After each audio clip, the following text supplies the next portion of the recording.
America ఒక్కటే కాదు, భారత్ కూడా మా బలమే. ఇజ్రాయెల్ ప్రధాని నేతన్యాహు కీలక వ్యాఖ్యలు. మిడిల్ ఈస్టులో నెలకొన్న పరిస్థితుల్లో ఇజ్రాయెల్ ఒంటరి పోరాటం చేస్తుంది. ఇరాన్, లిబియా, సిరియా ఇలా మధ్య ప్రాచ్య దేశాలతో పోరాడేందుకు ఇజ్రాయెల్కు అమెరికా ఒక్కటే అండగా ఉన్న ఏకైక శక్తివంతమైన దేశమంటూ అమెరికా ఉపాధ్యక్షుడు జేడీ వాన్స్ వ్యాఖ్యలు చేసిన సమయంలో ఇజ్రాయెల్ ప్రధాని తమకు భారత్ కూడా అండగా ఉందంటూ కీలక వ్యాఖ్యలు చేశారు. భారత్ నుంచి తమకు అపారమైన మద్దతు లభిస్తుందని నేతన్యాహు అనడం ఆసక్తికరంగా మారింది. అమెరికా మీడియా సంస్థ ఫ్యాక్స్ న్యూస్ కు ఇచ్చిన ఇంటర్వ్యూలో నేతన్యాహు మాట్లాడుతూ తమకు కేవలం అమెరికా ఒక్కటే మిత్రదేశం కాదని ఇంకొన్ని దేశాలు కూడా ఉన్నాయని చెప్పారు. 140 కోట్ల జనాభా ఉన్న భారత్ నుంచి తమకు అద్భుతమైన మద్దతు లభిస్తుందని నేతన్యాహు గర్వంగా చెప్పుకొచ్చారు.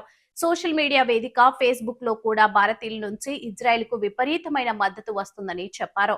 భారత్, ఇజ్రాయెల్ దేశాల మధ్య ఎన్నో ఏళ్లుగా మంచి సంబంధాలే కొనసాగుతున్నాయి.